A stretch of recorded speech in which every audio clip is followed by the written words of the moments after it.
I think some of you I recognise from when I did a talk on this at HAF about 18 months ago, which was the first time we were allowed to talk about it.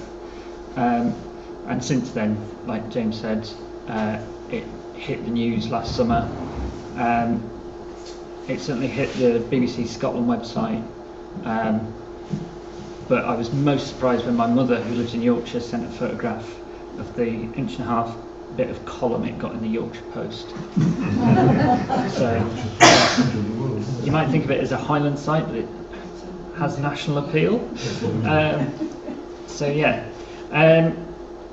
So this evening I'm going to run through much of the stuff that I talked about 18 months ago for those that weren't there primarily.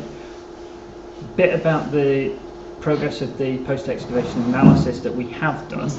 It's still ongoing, and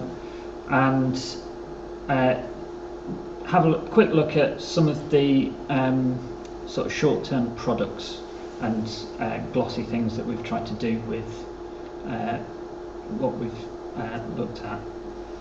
So, yeah, the new Inverness Prison site is situated directly across the railway from the UHI, as in this picture. We got every kind of weather you could imagine. I personally was on site there from the end of June 2022 until halfway through November. It was an intense 5 months. So yes, there we are. This picture on the right shows the site during the works. At that point, all the topsoil had been removed, all the archaeology that we found had been identified. A large part of it had been already excavated at that stage. So if I can use this. This top half of the site by then had already been bulldozed flat and covered in stone after we'd finished our bit.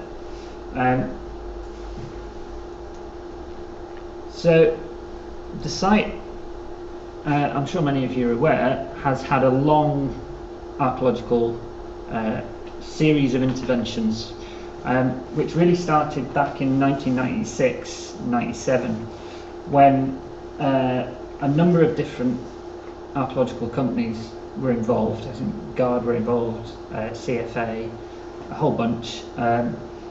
Jim Bone took this amazing picture which shows a lot of the archaeology that was subsequently excavated, some of it by us. So I think up here you can see the kind of Bronze Age cemetery stuff that was excavated. It's now underneath pretty much the two roundabouts that lead into Tesco. But you can also see there's lots of other things, and this little cluster in here of crop marks are what the kind of centre of what we excavated in 2022. So that one. So 1996, mid-90s. This was all part of the evaluation of the site prior to the development of the business and the retail parks. This is what they found in this box here. It's this layout of structures and features, and this was all published in 2011, which meant that myself, the rest of the excavation team, council archaeologists, were all under the impression that this was all done and dusted. There was nothing there for us to deal with. How wrong we were.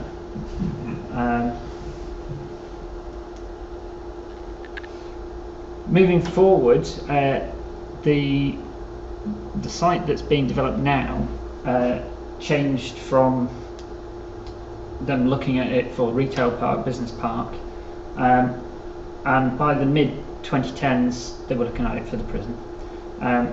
So in 2016, my colleagues at AOC, Mary and Sam, did a whole series of works, including desk-based assessments, which resulted in these kind of analyses, highlighting the Bronze Age cemetery outside the roundabout, all these other bits and bobs, all this work that was done at the UHI.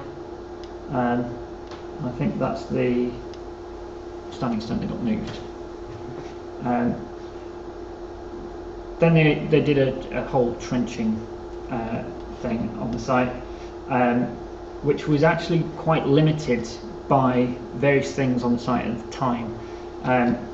There was large soil buns that had been left over from the construction of the business park, the bit of road that links to UHI and the retail. This site had been used as a bit of a dumping ground, so the trenching that was able to be done was squeezed in around all these obstacles, and that was the trench layout that was possible. So what have they got? They've got dense vegetation across a huge amount of the site. When I started on the site, they'd just felled a load of trees, young birch stuff, alder, that kind of thing. It was all natural regeneration, grown up since the millennium. Like I say, soil buns, you name it, there's problems. So, but they did find Neolithic pits towards the top end, a late Bronze Age roundhouse, and a collection of Iron Age post holes which would spread throughout these trenches here. So there's already quite a lot going on, but no great concentrations of archaeology. So 2022, everything's got going good and proper. As I said, I started on site in June, and at that point it looked like this bottom left picture here. Big machines moving lots of topsoil. Ultimately we did identify all the stuff in the top right, but it took a while to get there, because they did a kind of clockwise around the site journey. And this is the kind of culmination of everything we found. And the eagle-eyed among you will already spot lots of prehistoric round things. So this is the kind of concentration of stuff we weren't supposed to find, because it was dealt with in the 90s. But then there's a huge spread of prehistoric, everything from very late Neolithic through to late Iron Age, kind of spread right across. This is one of the first things that I identified that got me kind of aware that there was still stuff left to find, despite the mid-90s and the 2016 works. This was weird. It was this dark stain, slightly dished into the ground, not quite charcoal, but it half-sectioned like in this picture here. You can kind of see that there's a fill inside the charcoal. So yet to be confirmed, but my suspicion was that this was the remnants of some kind of hollowed out log, which resonated with some of the stuff from the Bronze Age cemetery just down the road, where they had found a log coffin. So it wasn't out of the question, but this was really poorly preserved. I don't think we've looked at the post-excavation team have got to this yet, but my hope was that the internal fill would have something indicating kind of a burial, something like that. But when it came to lifting the actual charcoal, it was just came out like powder, which is a bit unfortunate. I did for a little while refer to it as banana.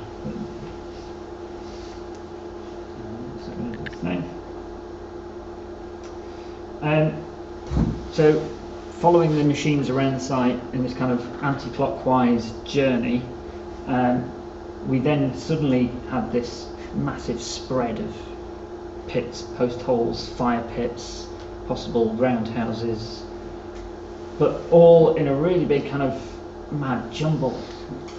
And it was quite hard to identify things in the field until we got things planned in on the survey. And then just small clusters, possible alignments began to pop out, like this here, which was just there.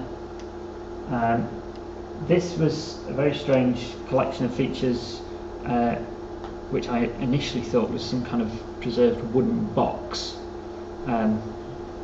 which turned out to be very shallow. Bizarrely, it was under 1.5 meters of topsoil at that end of the site. So I had kind of thought that preservation would be better, but unfortunately not.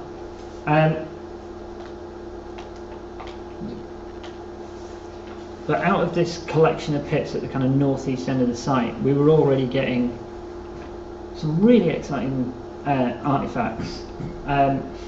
The stone that Paddy's holding up on the top right, at the time I was referring to as a whetstone, but it's been confirmed since that it's a burnisher or cushioning stone for fine metalworking, for plenishing, or let's get that right, planishing. Probably bronze, you know, those kind of softer metals, but it is amazingly smooth on both sides. And the first pit that we excavated with pottery and down on the bottom left was just lots of fragments of pottery in the bottom, but almost kind of laid deliberately as a layer across the base of the pit.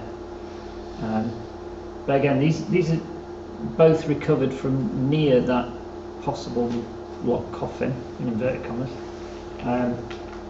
but with nothing really kind of associated with them, you know, nothing else to give them any kind of structure. So we've just been looking at features at this top end here, really, where the spread of archaeology was quite thin. I'm still operating largely by myself at that point, but beginning to panic because there's so much archaeology popping out.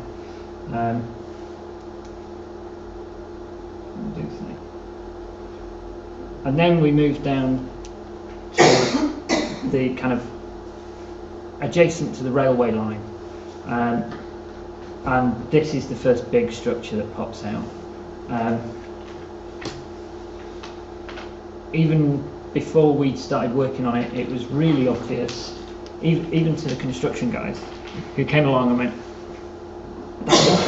that's important, isn't it? Like, yes. So I'll get the hang of these buttons eventually. So this was the dark solid ring around it, which turned out to be almost box section in profile. So that down there is the profile of that. It was sheer sided, flat bottomed, about this wide, getting on to 2 foot wide, with nothing really in it, just lots of stony, sandy stuff. But in the middle of that was this smithing hearth. So the smithing hearth is this blob in the middle, and we're confident that's what it was because just beside it there was this little L-shaped feature which was only so big, quite small, but that dropped into what we've interpreted as a bellows pit, just a big pit with this little flue coming out the side of it, heading directly for this big block of rusty, lumpy, iron-rich material, which was the this. And after a lot of fairly careful excavation, we were left with this block that we were able to block lift. So that went off on a piece of wood to the lab, and it has been lab excavated since, which has confirmed that it's something to do with metalworking, but maybe not quite as exactly as me and Mary had interpreted in the field. But yeah, the entrance to this structure still has me personally stumped. This here was really hard to unpick. All the, I don't know if you can see the pink lines on that. Each one of those is a drawn section, and the ones in that kind of southeast part of it were my attempt to unpick this mad collection of post holes that must have somehow operated as an entrance. The rest of it, the rest of the circuit of that ditch is just solid. It's just a continuous ditch. I suspect this is a roof structure, purely on the basis that there's these symmetrical internal post holes. But exactly how they operated, don't know. Because you're missing kind of support in these two corners. It's a circle. So there's still a lot to be unpicked with this, but this was the first hint, really, that we'd still got plenty of late prehistoric metalworking on the site. And then coming a little bit further round the site, so we're still against the railway, in the location of that 1996 excavation. So this is the plan from the 1996 and 1997 stuff, and we start finding these structures, which are this one and these two. Now in 1990, in the mid-90s excavations, the publication reports that they found these fragments of late Bronze Age sword mould. So this is a leaf-shaped mould, a mould for making leaf-shaped bronze swords. They found these fragments in the centre post, or the centre pit of this structure. From one of the post holes on this edge, 2 meters away, we found these fragments, and it's been confirmed by the Post-ex team that these are part of the same mould. Mary was telling me that that's been confirmed today, and I was like, I knew that anyway. I looked at the pictures. So yeah, I think my hope would be that we'll be able to kind of piece all these together with the ones that are in the National Museum and get a much bigger picture of how that sword would have looked once cast. This is kind of strange to me, but the structure of these moulds is the inner surface that casts the shape, and then down the side to give support to the mould, I guess. There's little holes running down which would have had, I guess, a rod of thin wood just to give the whole thing strength while they cast it, because this is just made of soft clay. So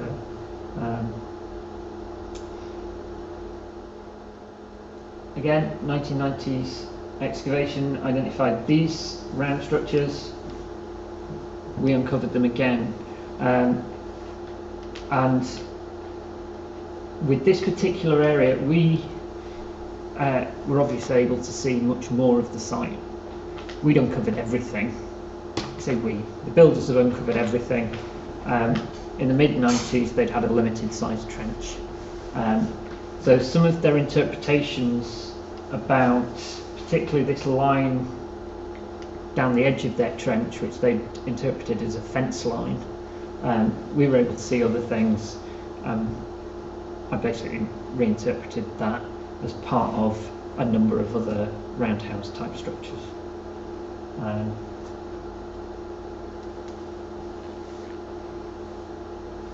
Similarly, they also identified this kind of strange collection of post holes and pits,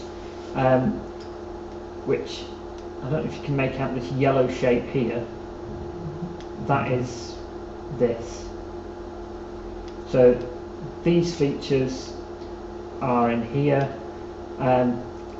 During the excavation, I was merrily running around telling anyone that would listen that I thought I'd got a Neolithic timber hall in here, which sort of accounts for this kind of rectilinear arrangement, but it's possible that there's some faint circular arrangement in there. I guess eventually it's going to reach a crunch point and me and Mary will argue it out before we put it in a publication. But just outside the area of the 90s excavation, we came across this roundhouse, which these guys have stood around, which is wonderfully preserved, quite truncated, but very circular, with just a couple of extra pits to the sides. But this actually illustrates some of the conditions that we were excavating in. We've got little barriers to protect us from lorries and bulldozers that are running across the behind us. So being a commercial archaeologist can be hairy at times.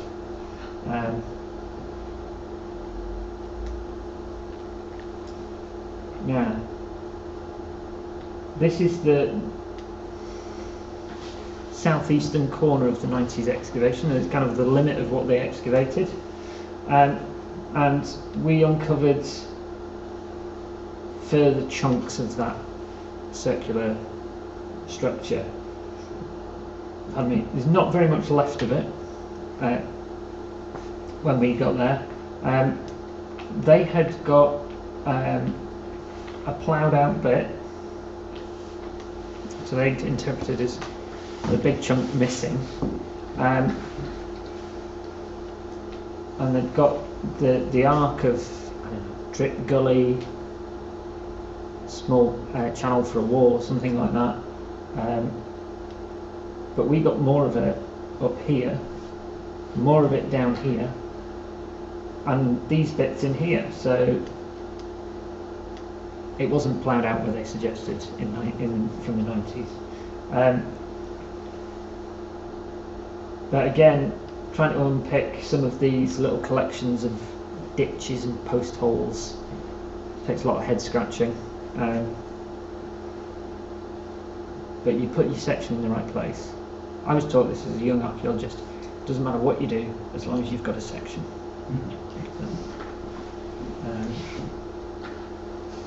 And then we got into the meat and potatoes of the site. This structure, I started calling it structure group 1 because that's 3 roundhouses. The 90s excavation had uncovered part of it. They projected where the rest of it probably was. I need to come up with a better illustration that's got these circles better marked out, but one of them is here, these smaller post holes. One of them is these, with a porch coming up here, And then this one, all the way out here, with its huge porch out there. This is the size of some of these post holes. They weren't playing around. They're big enough for small toddlers party, some of these. But initially unpicking that, it's quite tricky. And just to throw into the mix some other kind of complications of understanding what's going on, was this. It's shown as a blob of pale yellow up there, but it was sat across this area. They picked it up in the 1990s. They put slots through it. As the machine took the topsoil away, it was like, there's the slot. The 1990s, if I remember rightly, had interpreted that as just a ring ditch from inside the roundhouse with a fire pit in it. But when we got into it and excavated the sort of more entirety of it, what became apparent was, yes, it was a ring ditch, but it wasn't a fire pit. It was a sort of halfway through the filled sequence, they essentially cobbled surfaced it. Not like the best cobbled surface you've ever seen, but enough to kind of just reline it and give it some strength. So you can only assume that continued to be used after that as part of one of these other structures.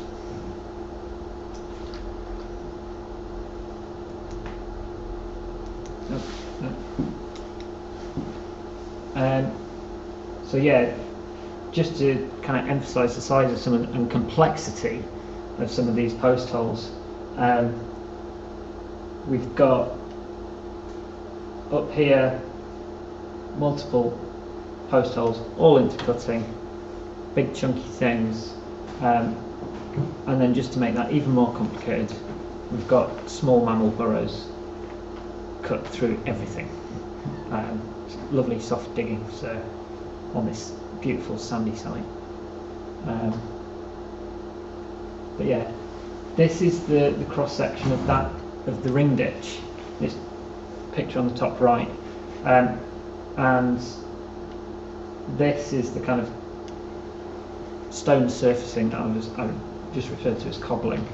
And I don't know if you can make out, there's this little layer of red material in that section. That's what was originally interpreted in the 1990s as the hearth or the fireplace. But it is just a layer of waste sort of thrown into the top of this ditch.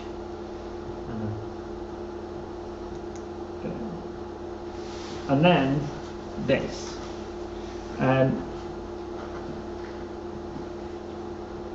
Same again, 1990s, had uncovered this.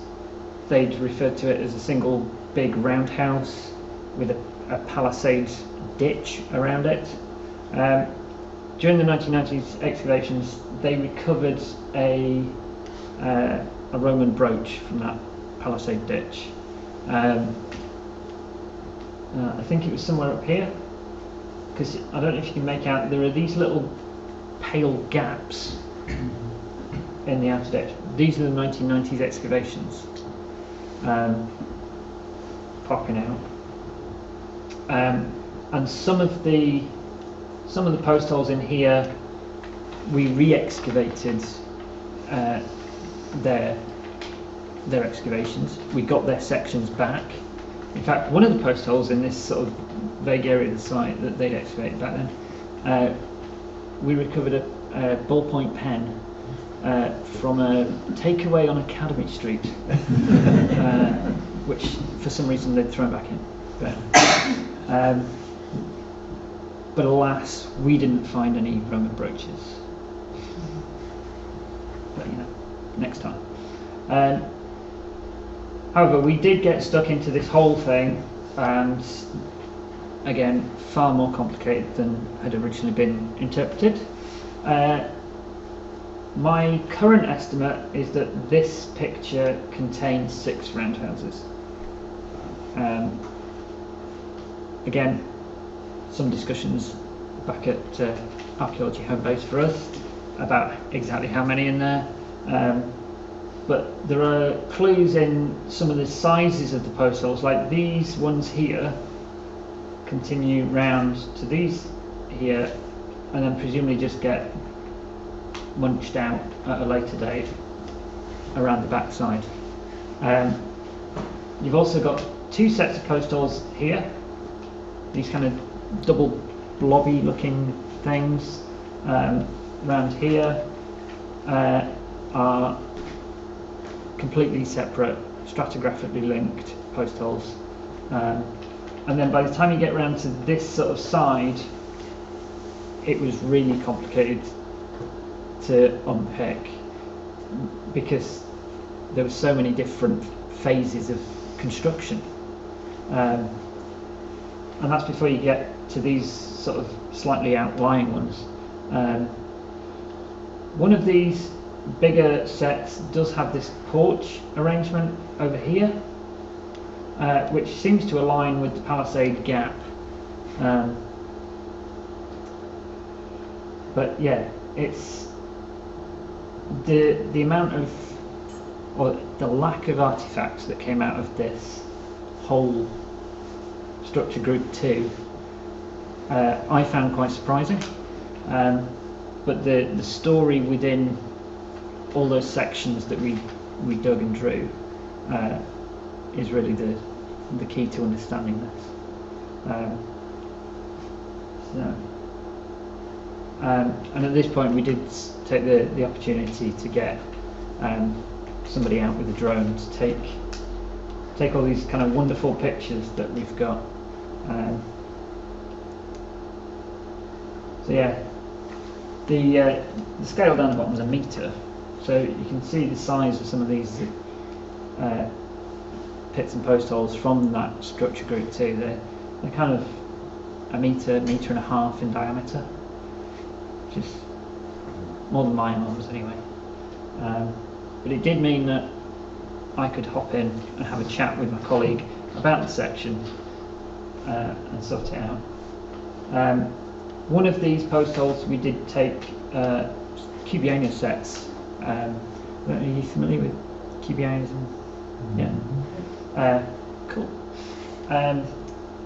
Which we've had looked at. So there was only two features on site that we sampled in that way, and one of these post holes in the big structure group was one of them. Okay. Right. So I think I mentioned that we've started the post-excavation analysis. So this is the table of animal bone from the site that's been catalogued, but we've not got as far as writing the specialist report for that yet. We've had metal conservancy done. So this is the same object before and after conservation. There was a number of suggestions about what that was in the field, and I think we finally settled on a piece from a horse bridle. So my original kind of, it's a penannular brooch, was just me getting excited. We've also had the worked stone to flint looked at, and as I've just mentioned, we've had the Cubiana material looked at from both of the features. This was actually one of the first features that was excavated on site by me. This is a fire pit, and I put in Cubianas just through the middle as a kind of backup, and the results of the micromorphology analysis has confirmed that it is just one very large fire pit, but within that there are clear periods of cleaning out, preparation, So some of the pale layers that you see in between the charcoal rich stuff is this kind of getting ready for the next fire. Something of this size, I guess, might have been some sort of cooking pit rather than just a bonfire. But these are two examples of the monolith micromorph results as taken under the electron microscope, with these big lumps of charcoal.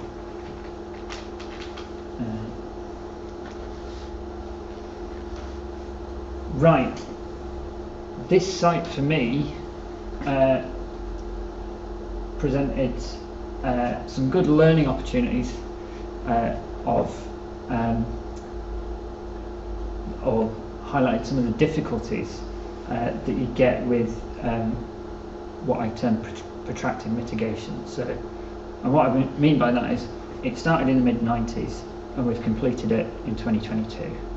And throughout all of that, there's been a whole heap of different archaeologists, all putting in their tuppence, interpreting things in a different way, but all with limitations. So in the mid-1990s, they were limited to this trench, and they did a very good job of interpreting that within that limitation.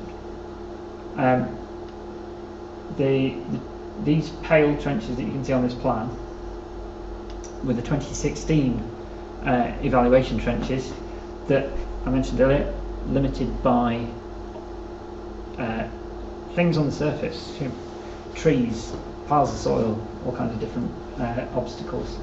And what I was trying to understand throughout this whole thing was why this trench and this trench during the evaluation hadn't identified any of this archaeology as still existing. I've still not got an answer to that, apart from the limitations of excavation. The topsoil across the site ranged from about 1/4 of an inch in some places to nearly 2 meters in others. And across this area of the site, this kind of mid-section, the topsoil was kind of about 1 meter deep, but thick with trees, piles of soil. So I think that's why it got missed at that point. And then, as I said, we all thought from the 2011 publication that whole area had been completely excavated. But when I went back to the data structure report from the 1990s, I discovered this was the publication image, all very muted kind of colours, whereas the 1990 data structure report showed this, and the black areas are unexcavated. So across this was structure group 1 ultimately, this was structure group 2. They've actually excavated very little, understandable in a essentially a site evaluation context, but the way that it was then published, what, I don't know, 15 years later, has given rise to some confusion. But it's all come out in the wash, it's fine. Right, so can we start to put, although we've not finished the post-excavation analysis, can we start to put this site into some kind of wider context? Yes, of course we can. This is a summary of all the works that were undertaken in advance of the UHI campus construction. This square at the top is it was called the Dewar Centre at the time, it's now the National Treatment Centre, I think. And this whole spread is just more prehistoric roundhouses. This is a village in itself. And then what we excavated just on the prison site is a village in itself.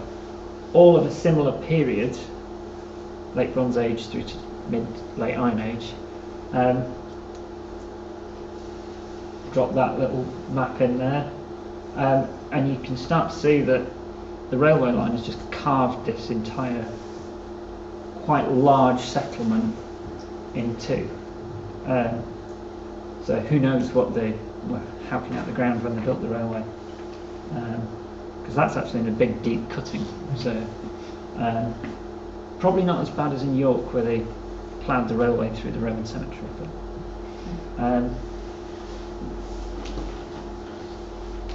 and then this image is from the 2016 data desk-based assessment, and this highlights some of the UHI campus stuff, our site, and then all these other bits and bobs around it. So the prison does not exist in isolation, and on this kind of basis, from very early on in the 2022 phase of works, I was talking about this site in relation to stuff next door, Coldustle up the road, some of the other late prehistoric sites around Inverness, and it kind of looks like, to make things quite simple and basic, if Coldustle is the craft centre up the hill, could this be the merchant centre down by the beach?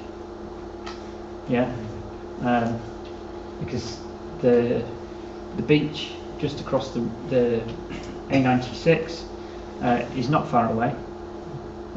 All of this is on sand, so yeah, why not? Could this, this is the merchant centre. I'm just going to run with this. It's like where all the bankers live, the rich folk. So yeah, this whole area, this corner of Inverness, has been a fascinating collection of Bronze, Iron Age activity, and I suspect there's still a lot more to find if we look hard enough. So what have we done with all of this since? Because it's now 2.5 years since we were in the field, and we've still not done the full kind of academic style publication. So yeah, it was mentioned earlier, it hit the news last year. As part of that whole what's it called? PR? Is it PR? Stuff. The AOC website In Situ. James said he's familiar with it. Mm-hmm. Anyone else? Mm-hmm. No. insitu.org.uk. If you go to stories, there's a whole bunch of sites that you can explore. Most of these are AOC projects. Others we've had differing kind of involvement with. But this is the site ostensibly for the Inverness Prison site.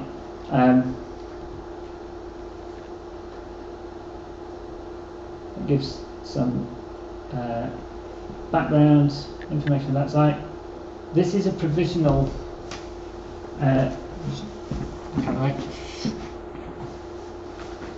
an initial reconstruction attempt of the prison site. I'm sure you'll agree, improvements to be made. This is supposed to be looking across at the Black Isle. There's two rivers at the bottom. Forget the pointer. One of them's the Ness. There was another river back in the past. We've got the Bewley and Murray Firth. The small village on the far side is roughly the location of North Keswick, Black Isle, and Ben Withis is one of those awfully faint humps in the background. So yes, improvements to be made.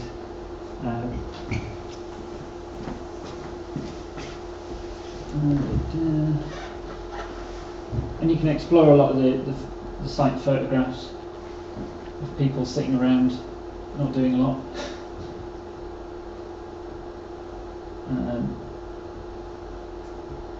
And then, if this will work.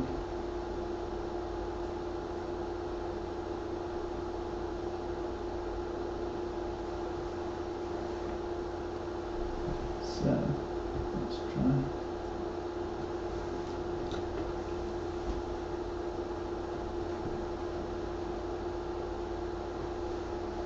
So, this is one of the fragments of Bronze Age sword mould that we excavated.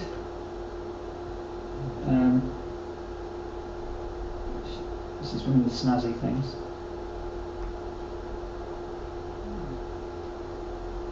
But you can see the small hole down the side to give it support, and you can definitely see that internal curve that would have created the sword surface.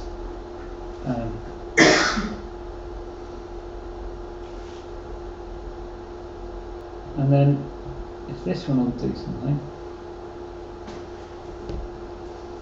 So this in situ page has also tried to link in some of the other sites in the nearby thing. So is a small mould that was excavated from the UHI campus, and it, as it says, a rare clay mould for casting bronze rings, which is the only known example found in Britain and Ireland.